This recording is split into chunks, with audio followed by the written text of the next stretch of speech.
Hello everyone, আজকে আমরা classical ডাইনামিক্সের খুবই একটা ইম্পর্টেন্ট প্রবলেম দেখব। সেটা হলো গিয়ে ব্রাঞ্চিস্টোকন প্রবলেম।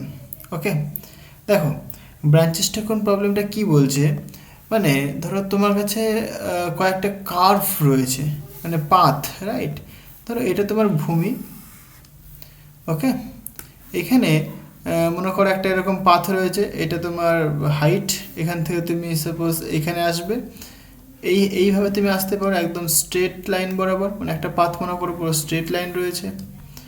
আরেকটা পাথ তুমি কনসিডার করো এরকম রয়েছে। আরেকটা পাথ সাপোজ তুমি কনসিডার করো যে এইরকম এবড়ো খেবড়ো এরকম হয়ে রয়েছে। তো এরকম তিনটে পাথ তোমাকে দেওয়া রয়েছে। ওকে, এবার তোমাকে বলা হলো এখান থেকে বল ছাড়তে হবে। যে বলটা তুমি ছাড়বে সেটা কি ইনিশিয়ালি রেস্টে থাকবে, মানে এরা সবাই কিন্তু ইনিশিয়ালি রেস্টে রয়েছে। ওকে, এবার কোন পাথে ছাড়লে পরে পার্টিকেলটা সবার আগে এই পয়েন্টে এসে পৌঁছাবে, মানে এটা তোমার ইনিশিয়াল পয়েন্ট, এটা তোমার ফাইনাল পয়েন্ট। ওকে, বলছে কোন পাথে পার্টিকেলটা সবচাইতে আগে এসে মানে এই যে 2 নম্বর যে পয়েন্ট, এই 2 নম্বর পয়েন্টে এসে পৌঁছাবে কোন পাথে। এটা তুমি কনসিডার করো এটা এ পাথ, এটাকে বি পাথ, এটাকে সি পাথ। তাহলে কোন পাথে পার্টিকেলটা সব থেকে মিনিমাম টাইম লাগবে এই ফাইনাল যে পয়েন্ট, এই ফাইনাল পয়েন্টে রিচ করতে। বুঝতে পারলে প্রবলেমটা কি বলছি আমি? এটাকে বলে ব্রাঞ্চিস্টোকন প্রবলেম। মানে একটা হাইট থেকে কোনো একটা পার্টিকেলকে লোয়ার হাইটে পৌঁছাতে মিনিমাম কতখানি টাইম লাগবে, এবং মানে কোন পাথে গেলে সবচাইতে কম টাইম লাগবে, সেই পাথটা তোমাকে বের করতে হবে। এইটাই হচ্ছে কি ব্রাঞ্চিস্টোকন প্রবলেম। এটাই আজকে আমরা বের করব। সেই পাথের ইকুয়েশনটা কেমন হবে সেটা আমরা বের করব। তুমি তো সিম্পল কথাই বলতেই পারো যে মানে আমাদের যে নলেজ অনুসারে আমরা বলি কি, যেন যে স্টেট লাইনটা, স্টেট লাইনে পার্টিকেলটা তাড়াতাড়ি এই 2 নম্বর মানে পয়েন্টে পৌঁছাবে। এই তিনটে কার্ভ দিয়ে যদি আমি মানে ছাড়ি পার্টিকেলটাকে, তো সবার আগে হচ্ছে কি স্ট্রেট লাইনের ক্ষেত্রে আগে এসে পৌঁছবে এখানে, আমাদের মনে হচ্ছে এটা, বাট এটা কিন্তু নয়। হ্যাঁ, আমরা দেখব কোন পাথে এসে পৌঁছাবে। ইন জেনারেলি এই পাথটা তোমার কারেক্ট অ্যান্সার হবে, মানে এই রকম পাথটা। এরকম কিন্তু তোমরা ইউটিউবে অনেক ভিডিও পেয়ে যাবে, জাস্ট ব্রাঞ্চিস্টোকন প্রবলেম লিখে সার্চ করবে, দেখবে শর্ট ভিডিও তুমি পেয়ে যাবে। অনেকে এক্সপেরিমেন্ট করে দেখছে। সেই এক্সপেরিমেন্টেই তুমি কিন্তু দেখতে পাবে যে কোন পাথে পার্টিকেলটা সবার আগে এই ফাইনাল পয়েন্টে এসে পৌঁছাচ্ছে। এবার আমরা সেটারই ম্যাথামেটিক্যাল যে ইকুয়েশন হবে, সেই ইকুয়েশনটা আমরা বের করব।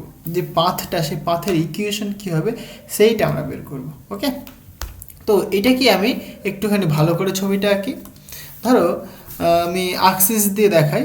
এইটা তোমার একটা অ্যাক্সিস রয়েছে, এইরকম ওপর থেকে ছাড়ছি, তো তাই আমি নিচের দিকে অ্যাক্সিস ড্র করছি। এটা এক্স অ্যাক্সিস, এটা ওয়াই অ্যাক্সিস। ওকে, এবার একটা পার্টিকেলকে তুমি ছাড়ছো এরকম কার্ভ বরাবর, এইরকম এরকম কার্ভ বরাবর তুমি ছাড়ছো একটা পার্টিকেলকে। এটা একটা কার্ভ, এটা রাইট। পার্টিকেলকে তুমি এখান থেকে ছাড়ছো, এই একটা পার্টিকেল, মানে ইনিশিয়ালি তার যে ভেলোসিটি সেটা 0। ওকে, তাহলে মানে রেস্ট থেকে তুমি পার্টিকেলটাকে ছেড়েছো। এই পয়েন্টটা সাপোজ 1, মানে 1 নম্বর পয়েন্ট থেকে তুমি ছেড়েছো, সেই পার্টিকেলটা কি 2 নম্বর পয়েন্টে এসে পৌঁছাবে। ওকে, এই যে পার্টিকেলটাকে তুমি ছাড়লে তার মাস হচ্ছে গিয়ে কনসিডার করে নাও m, এবং তার যে ভেলোসিটি সেটা হচ্ছে তোমার v, মানে যে কোনো টাইমে তার ভেলোসিটি হচ্ছে v। ওকে, ইনিশিয়ালি পার্টিকেলটা রেস্টে ছিল। জিনিসটা ক্লিয়ার হয়েছে? এবার সাপোজ তুমি কনসিডার করো একটা মানে একটা খুবই ফাইনাইট টাইমে খুবই ক্ষুদ্র একটা ডিসপ্লেসমেন্ট তার হয়েছে। সেটা কত, এখান থেকে এইটুকুনি ধরে নাও তুমি। সেটা তুমি সাপোজ কনসিডার করো ডিএস পরিমাণ হয়েছে। তাহলে ডিএস পরিমাণ তার কি ডিস্ট্যান্স সে ট্রাভেল করেছে ভি ভেলোসিটি নিয়ে। হ্যাঁ, তাহলে তখন যে টাইমটা, সেই টাইমটা কতখানি, ধরো তুমি ডিটি টাইম। তাহলে ডিটি টাইমে সে কতখানি ডিস্টেন্স গেছে, ডিএস ডিস্টেন্স গেছে, তার ভেলোসিটি কত ভি। তাহলে আমরা জানি না S equal to V into T, এই ফর্মুলা আমরা জানি। তাহলে এখান থেকে তুমি টি ইকুয়াল টু বলতে পারো যে এস বাই ভি, তাই নয় কি? তাহলে এখানে তুমি লিখবে ডিএস বাই ভি। এটা কি, এটা এলিমেন্টারি টাইম তুমি পাচ্ছ, এই এলিমেন্টারি ডিস্টেন্স বা ডিসপ্লেসমেন্টে ট্রাভেল করার জন্য। ক্লিয়ার হয়েছে? তুমি তো এবার 1 নম্বর পয়েন্ট থেকে 2 নম্বর পয়েন্টে আসছো, মানে পার্টিকেলটাকে ছেড়েছো, তাই না? তাহলে টোটাল পাথটা কতখানি, এই টোটাল পাথের জন্য কতখানি টাইম লাগছে সেটা তুমি ক্যালকুলেট করতে চাইছো। তাহলে যে টোটাল টাইম হবে, তাহলে সুতরাং যে টোটাল টাইম হবে, দেখো টোটাল টাইম, হ্যাঁ টোটাল টাইম এই যে 1 নম্বর থেকে 2 নম্বরে আসতে যে সময় লাগবে টোটাল, সেটা কতখানি ধরছো তুমি? সাপোজ তুমি কনসিডার করছো T12 1 নম্বর থেকে 2 নম্বর, তাহলে তুমি ইন্টিগ্রেশন করবে, ইন্টিগ্রেশন করলে তুমি পেয়ে যাবে, তাই নয় কি? তাহলে এখানে দেখো, সুতরাং T12 that is equal to integration dt মানে কত বলো, ds/v। ক্লিয়ার হয়েছে? এটাকে তুমি 1 নম্বর নাম দিয়ে রাখো। তাহলে এইটা হচ্ছে তোমার টোটাল টাইমটা লাগবে, এটা আমরা এক এক করে এখন বের করব। ওকে, দেখো ধরো তুমি এই যে পার্টিকেলটাকে এখান থেকে ছেড়েছো, তো এখান থেকে এইখানে এসে পৌঁছাবে। আমি যদি তার ভার্টিক্যাল ডিস্টেন্স যদি আমি দেখি সেটা কতখানি হবে, তাহলে এখানে এসে পৌঁছাচ্ছে মানে অ্যাপ্রক্সিমেট এইখানটা। তাহলে এই যে ভার্টিক্যাল যে ডিস্টেন্স বা ডিসপ্লেসমেন্ট সেটা কতখানি হচ্ছে, এখান থেকে এইটুকুনি, এটাকে আমি কনসিডার করছি এক্স। ওকে, এটা তোমার অরিজিন। তাহলে ভার্টিক্যালি সে এক্স ডিস্টেন্স ট্রাভেল করেছে। তাহলে এইখান থেকে এইখানে আসছে, ইনিশিয়ালি তার ভেলোসিটি ছিল 0, এখানে তার একটা ভেলোসিটি হবে V velocity, at any time তার ভেলোসিটি কত, ভি। ওকে, তাহলে এখানে আমরা কিন্তু এনার্জির কনজারভেশন ল কাজে লাগাতে হবে, তাই না? So according to conservation of energy, according to conservation of energy, right? তাহলে তুমি কি বলতে পারো, দেখো তাহলে পার্টিকেল যেহেতু ভেলোসিটি ভি, তার মাস এম রয়েছে, তাহলে ইনিশিয়ালি তার কি এই পয়েন্টটাতে তার পোটেনশিয়াল এনার্জি কিন্তু ম্যাক্সিমাম ছিল। যখন তুমি এটাকে ছেড়ে দিলে তখন কি পোটেনশিয়াল এনার্জি আস্তে আস্তে আস্তে আস্তে আস্তে আস্তে কমছে কমছে কমছে কমছে, এখানে এসে কি টোটালটাই কাইনেটিক এনার্জিতে কনভার্ট হয়ে গেল। এটা তোমার সাপোজ কনসিডার করো না, এটা তোমার ভূমি, তাহলে ভূমিতে এসে পড়ে গেল। ওকে, তাহলে এখানে পোটেনশিয়াল এনার্জিটা কিন্তু কাইনেটিক এনার্জিতে কনভার্ট হচ্ছে, তাই না? মানে তুমি যদি দুটো পয়েন্ট কনসিডার করো, ধরো এখানে একটা পয়েন্ট, মানে এই পয়েন্টটা আর এই পয়েন্টটায়, তাহলে এই পয়েন্টে টোটাল এনার্জি তুমি দেখবে, তাহলে টোটাল এনার্জি এখানে কত হবে, দেখো এই পয়েন্টে তার ভেলোসিটি কিন্তু 0, তার ভেলোসিটি 0, তার মানে কি তার কাইনেটিক এনার্জি 0, শুধুমাত্র এখানে কি রয়েছে, পোটেনশিয়াল এনার্জি রয়েছে। ক্লিয়ার হলো? তাহলে তুমি লিখতে পারো, দেখো mg ইন্টু এক্স, কারণ এটাকে তুমি রেফারেন্স ফ্রেম কনসিডার করছো, এটা তোমার কি, this is your reference frame, এটা তোমার রেফারেন্স ফ্রেম। জিনিসটা ক্লিয়ার হলো? তাহলে এখান থেকে দেখো কতখানি হাইটে রয়েছে, এক্স হাইটে রয়েছে, তাই না? তাহলে এক্স হাইটে থাকার জন্য সেই পার্টিকেলের উপরে যে পরিমাণ পোটেনশিয়াল এনার্জি চলেছে সেটা কত, সেটা mg ইন্টু এইচ, প্লাস এই পয়েন্টে কাইনেটিক এনার্জি 0 ইকুয়াল, কারণ তুমি এনার্জির কনজারভেশন কাজে লাগিয়েছো, তার মানে কি দুটো পয়েন্টেই তুমি কি টোটাল এনার্জি দেখবে, এবং টোটাল এনার্জিটা কি হবে, ইকুয়াল হবে। এটাই তো কনজারভেশন অফ এনার্জি, তাই নয় কি? তাহলে এই পয়েন্টে তুমি পোটেনশিয়াল এনার্জি দেখলে mgh, বা এইচ এর মান কত এখানে এক্স, আর এই পয়েন্টে কাইনেটিক এনার্জি কত, 0। আচ্ছা, পার্টিকেলটাকে যখন তুমি ছেড়ে দিলে তখন পার্টিকেলটা কি পোটেনশিয়াল এনার্জি আস্তে আস্তে লস করতে করতে করতে সেটা কি কাইনেটিক এনার্জিতে কনভার্ট হচ্ছে। তাহলে এই যে পয়েন্টটি যখন আসলো, মানে সেকেন্ড, মানে 2 নম্বর পয়েন্ট যখন আসলো, তখন কিন্তু টোটালটাই কাইনেটিক এনার্জিতে কনভার্ট হয়ে গেছে। তাহলে এই পয়েন্টে শুধুমাত্র পার্টিকেলটা রয়েছে কাইনেটিক এনার্জি, দেখো পোটেনশিয়াল এনার্জি কত, 0, কারণ এটাই তো রেফারেন্স ফ্রেম, তাহলে পোটেনশিয়াল এনার্জি তোমার এখানে 0। তাহলে এইটা হচ্ছে তোমার কি conservation of energy.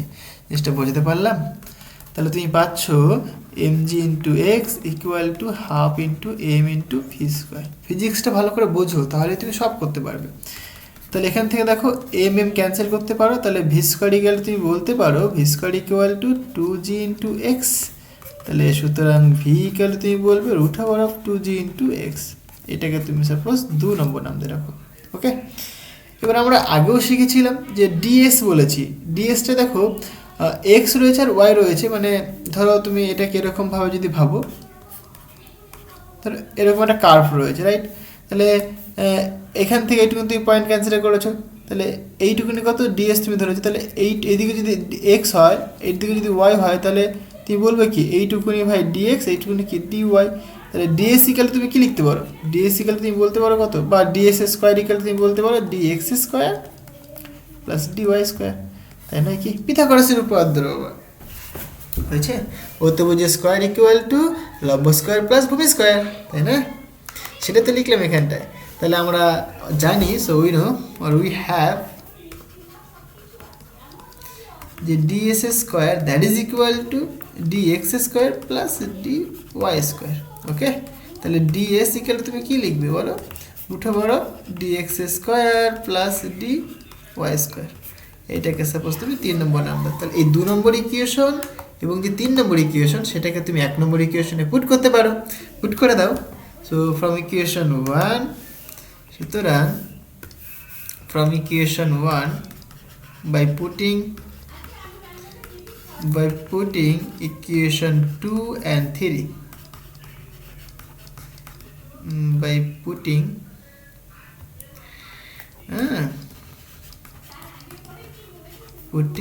the equation 2 and 3, তাহলে তুমি কি পাবে বলো? সুতরাং তুমি বলবে যে টোটাল যে টাইমটা that is equal to integration ds, ds মানে কত, root over of dx square plus dy square divided by velocity. Velocity তুমি কত পেলে দেখো, root over of 2g into X, root over of 2g into X. Okay, জিনিসটা clear হয়েছে? দেখো সব এখানে তুমি পুট করে দিয়েছো। ওকে, এবার এখান থেকে তুমি কি করতে পারো, একটুখানি সিম্পলিফাই করো, এখান থেকে একটুখানি তুমি সিম্পলিফাই করো, তাহলে তুমি বুঝতে পারবে। দেখো এখানে আমি একটা কাজ করছি, ডিএক্স স্কোয়ারটাকে কমন নিচ্ছি। তাহলে ডিএক্স স্কোয়ারটাকে কমন নিলে কি হবে বলো, এখানে থাকবে 1 প্লাস এখানে হবে ডিওয়াই বাই ডিএক্স তার হোল স্কোয়ার, যেহেতু এই ডিএক্স স্কোয়ারটাকে কমন নিয়েছি আমি, তাহলে এখানে হবে তোমার ডিএক্স স্কোয়ার। এই পুরোটা কিন্তু রুটের ভেতরে থাকবে, তোমরা আশা করি বুঝেই গেছো।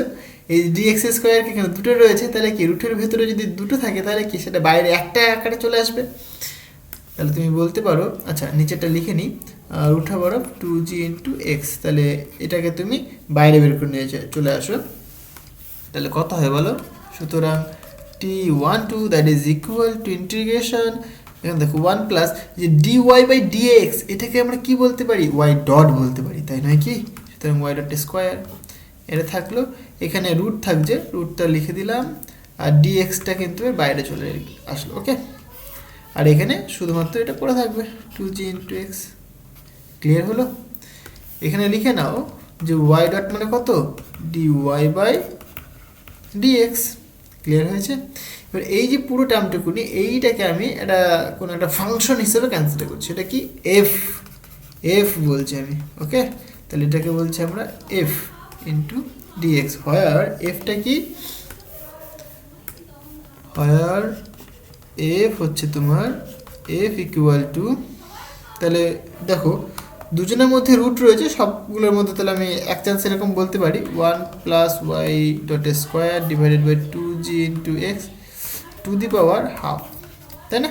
বলতেই পারি আমরা, রুট মানে কি হাফ, আবার টু দি পাওয়ার হাফ। ওকে, তাহলে তুমি ফাংশনটা পেয়ে গেছো। এবার দেখো আমার তো মিনিমাম টাইম দরকার, তাই নাকি?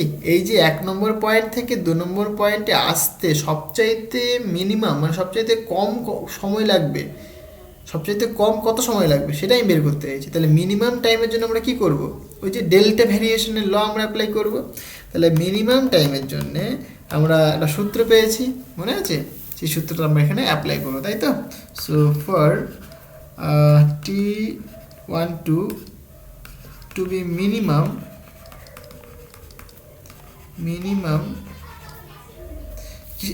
এটা মিনিমামের জন্য কি হবে না, এটা মিনিমাম হবে when, তখন আমরা কি পাই বলো, তখন আমরা এটা পাই না, ddx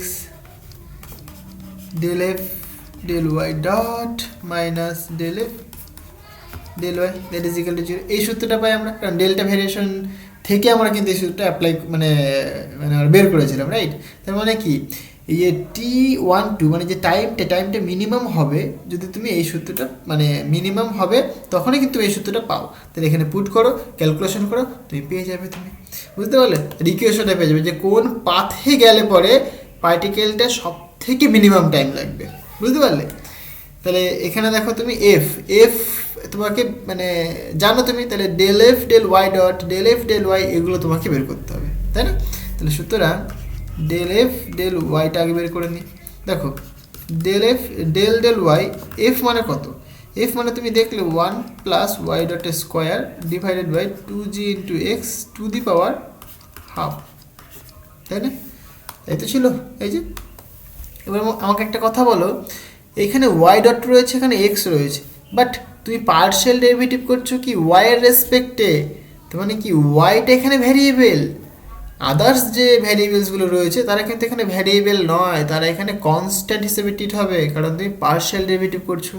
তাহলে কি এগুলো সবই কনস্ট্যান্ট, কারণ এখানে ওয়াই বলে কিছুই নেই। তাহলে এর যদি তুমি ডেরিভেটিভ করো সেটা তুমি কী পাবে? 0 পাবে, কারণ কনস্ট্যান্টের ডেরিভেটিভ করলে কিন্তু আমরা 0 পাই। ওকে, আশা করি জিনিসটা বোঝাতে পারলাম। আচ্ছা, এবার দেখো তোমার দরকার কি del F del Y dot, তাই না? তাহলে এফ এর ভ্যালুটা আগে তুমি পুট করো। তাহলে এফ মানে কত? 1 plus Y dot square divided by 2g এক্স এর টু দি পাওয়ার হাফ, তাই তো? এবার এটা তুমি ডেরিভেটিভ করো, সুতরাং del F del Y dot that is equal to, দেখো আচ্ছা এখানে ওয়াই ডট হবে, হ্যাঁ এটা ওয়াই ডট হবে, অবশ্যই এটা ওয়াই ডট হবে। ক্লিয়ার হয়েছে? তাহলে ওয়াই ডটের রেসপেক্টে তুমি মানে পার্শিয়ালি ডেরিভেটিভ করবে, তাই না? পার্শিয়াল ডেরিভেটিভ করবে তুমি, তাহলে কী হবে দেখো, তাহলে এখানে এই যে এক্স, এক্সটা তো ভাই ওয়াই ডট নয়, তাহলে এক্সটা কি এখানে কনস্ট্যান্ট হিসেবে ট্রিট হবে। তাহলে এখানে তুমি বলতে পারো যে 1/√2g এক্স থাকছে। রুট ওভার কেন লিখলাম? কারণ এখানে 1/2 রয়েছে, মানে এটা টু দি পাওয়ার 1/2, তাহলে সেটাকে আমি রুট ওভার এটা লিখতেই পারি, কোনো অসুবিধা নেই। আচ্ছা, তাহলে এবার এইটার তুমি ডেরিভেটিভ করবে, তাহলে দেখো টু দি পাওয়ার হাফ রয়েছে, তাহলে তুমি কী লিখবে? প্রথমে হাফ, তাই তো? এবার 1 প্লাস ওয়াই ডট, এটা সরি এটা স্কোয়ার রয়েছে, square to the power half minus one into, দেখো এইটার আবার কি ডেরিভেটিভ করবে? এটা ডেরিভেটিভ করলে কত হয় বলো? 1 মানে 0 প্লাস ওয়াই ডটের স্কোয়ার, তার ডেরিভেটিভ করলে পরে তুমি পাবে 2y ডট, তাহলে 2y ডট। ওকে, হ্যাঁ আশা করি বোঝা যাচ্ছে। আচ্ছা, এবার দেখো তাহলে এখান থেকে তুমি বলতে পারো del F del Y dot that is equal to 1/√2g into x থাকলো, অসুবিধা নেই। এখানে দেখো এই দুই কেটে যাচ্ছে, তাহলে ওয়াই ডট উপরে থাকছে পড়ে, আর এখানে দেখো two the power half minus one মানে কত? মাইনাস হাফ, তাহলে মাইনাস হাফ হলে কি সেটাকে নিচে নিয়ে চলে আসতে পারি আমরা, তার মানে কি নিচে এরকম আসবে 1 প্লাস ওয়াই ডট স্কোয়ার, বুঝতে পারলে? তাহলে এইটা তোমার value del F del Y ডটের। এইবার এইটাকে তুমি এই ইকুয়েশনে পুট করে দাও, 4 নম্বর ইকুয়েশন, আগে বোধ হয় 3 নম্বর পর্যন্ত বলেছিলাম, হ্যাঁ তাহলে 4 নম্বর ইকুয়েশন পুট করে দাও। সুতরাং from equation 4 we can write,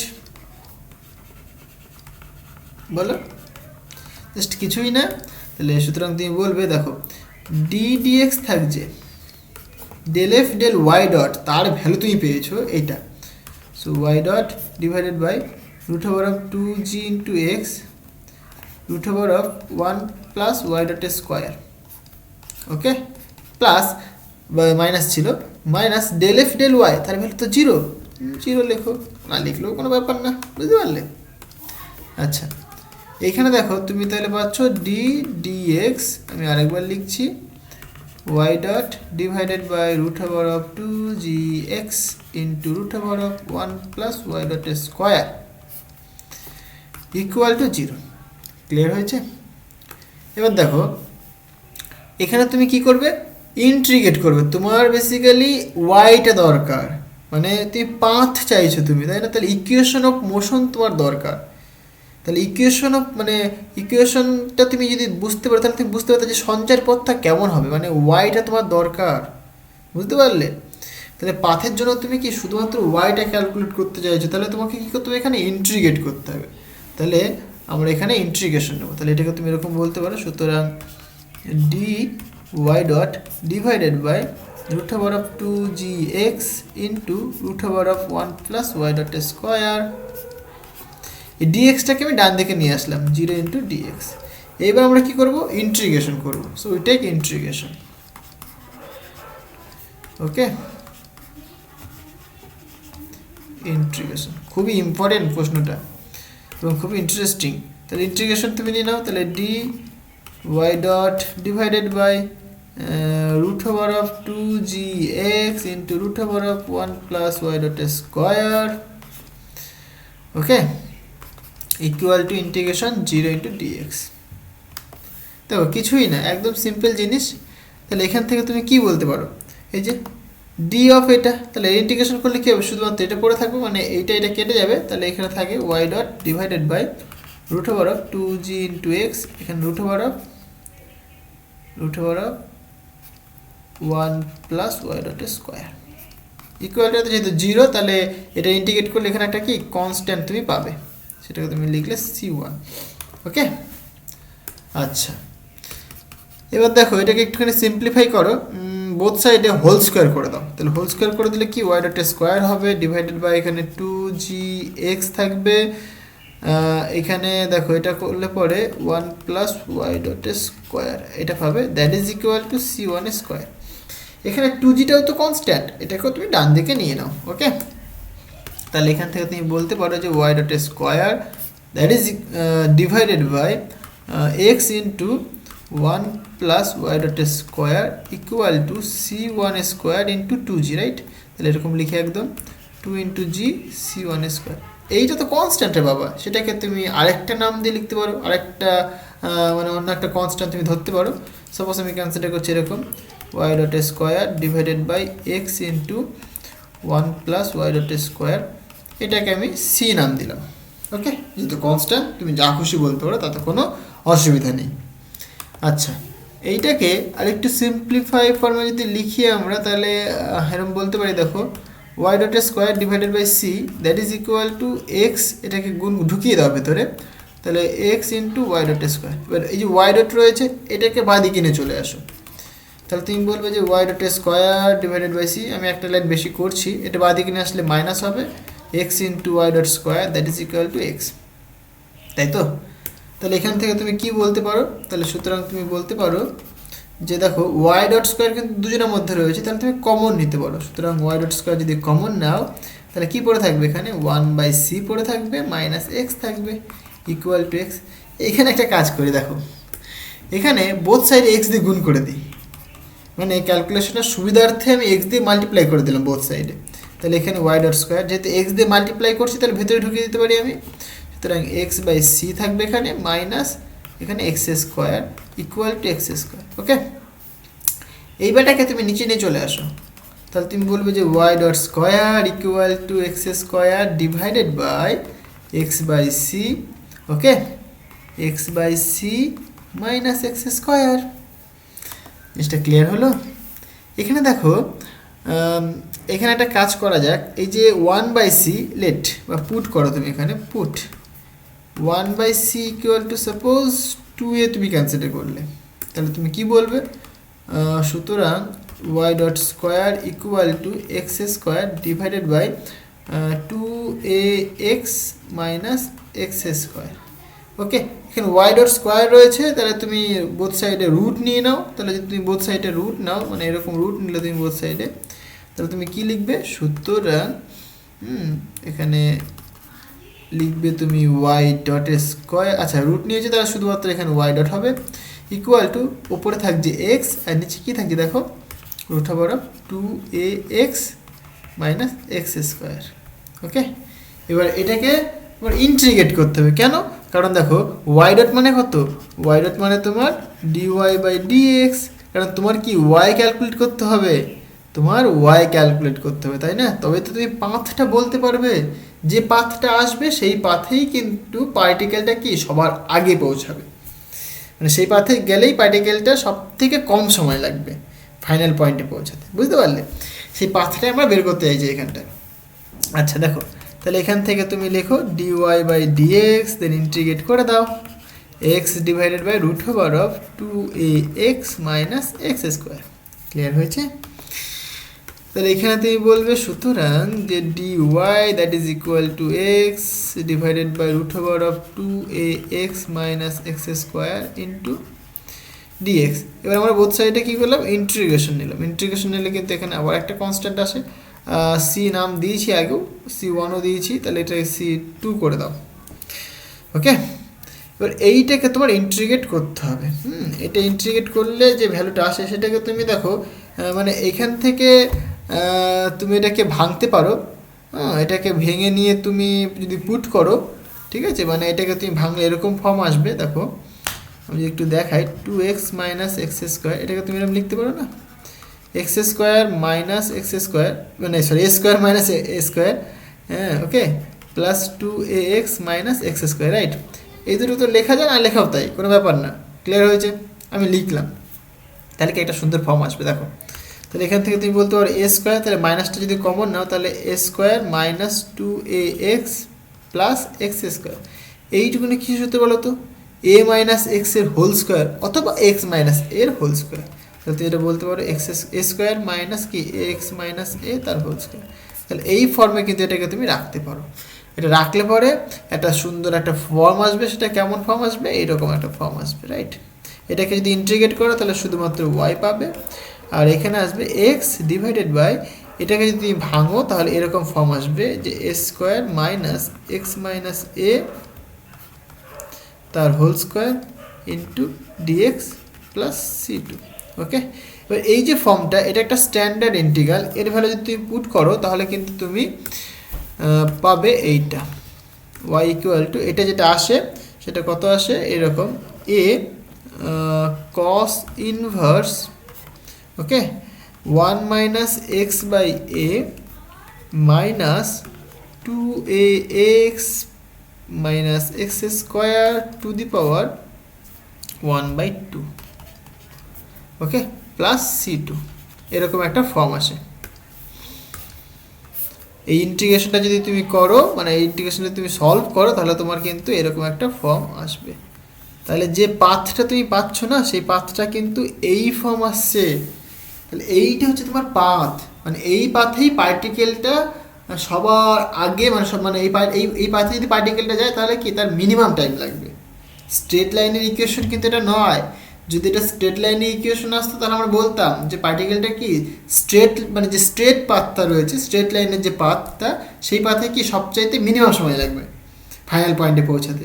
কিন্তু তা কিন্তু নয় বাবা, বুঝতে পারলে?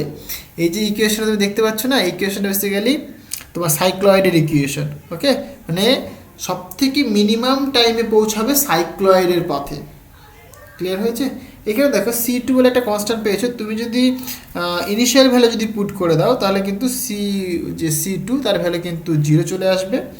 ওকে, আমি যদি x ইকুয়ালটা যদি 0 করি তাহলে কিন্তু মানে আমরা যদি এরকম বলি অ্যাট x ইকুয়াল টু 0, দেখো তাহলে y ইকুয়াল তুমি কি বলবো, y ইকুয়াল টু, তখন ওয়াইটাও 0 হয়ে যাবে, x ইকুয়াল 0 মানে কত, ওয়াইটাও 0 হয়ে যাচ্ছে তখন, তাই তো? তাহলে তোমার এখানে সবগুলো 0, মানে C2 ভ্যালু কত কিন্তু 0 হচ্ছে, তাই না? তাহলে C2 যদি 0 হয় তাহলে তুমি বলতে পারো সুতরাং যে ওয়াইটা ইকুয়াল টু কত হয় বলো, a cos inverse 1 minus x by a minus 2ax minus x square to the power 1/2। Okay, তাহলে এই ফর্মটা তোমার আসছে। তাহলে this is the equation of cycloid. তো সাইক্লয়েডের পাথেই কিন্তু পার্টিকেলটার কি সব থেকে মিনিমাম টাইম লাগবে, বুঝতে পারলে? তাহলে এটা রিপ্রেজেন্ট করছে একটা, this is the path of cycloid. Clear হয়েছে? তাহলে এই পাথেই কিন্তু পার্টিকেলটা সব থেকে মিনিমাম টাইম লাগবে। এই যে আমি যে পাথটা দেখিয়েছিলাম না, এই যে এখানে যে 3টে পাথ দেখিয়েছিলাম, এই পাথেও না, এই পাথেও না, এই পাথে, মানে সাইক্লয়েড টাইপের পাথ আর কি, বুঝতে পারলে? তাহলে স্ট্রেট লাইনে কিন্তু সবার আগে পৌঁছাবে না। আমরা যেরকম ভাবতেই পারি যে আমি ভাই ছাড়বো, স্ট্রেট লাইনে আগে পৌঁছাবে, কিন্তু স্ট্রেট লাইনে পৌঁছায় না। তার যে ইকুয়েশনটা তুমি দেখতেই পাচ্ছ সেটা কিন্তু স্ট্রেট লাইন ইকুয়েশন না, সেটা কিন্তু একটা সাইক্লয়েড ইকুয়েশন। ক্লিয়ার হয়েছে? তাহলে এইভাবে কিন্তু প্রবলেমগুলো তোমাকে সলভ করতে হবে, বুঝতে হবে। ওকে, তো আজকে এই পর্যন্তই থাক, দেখা হবে নেক্সট ভিডিওতে। So thank you.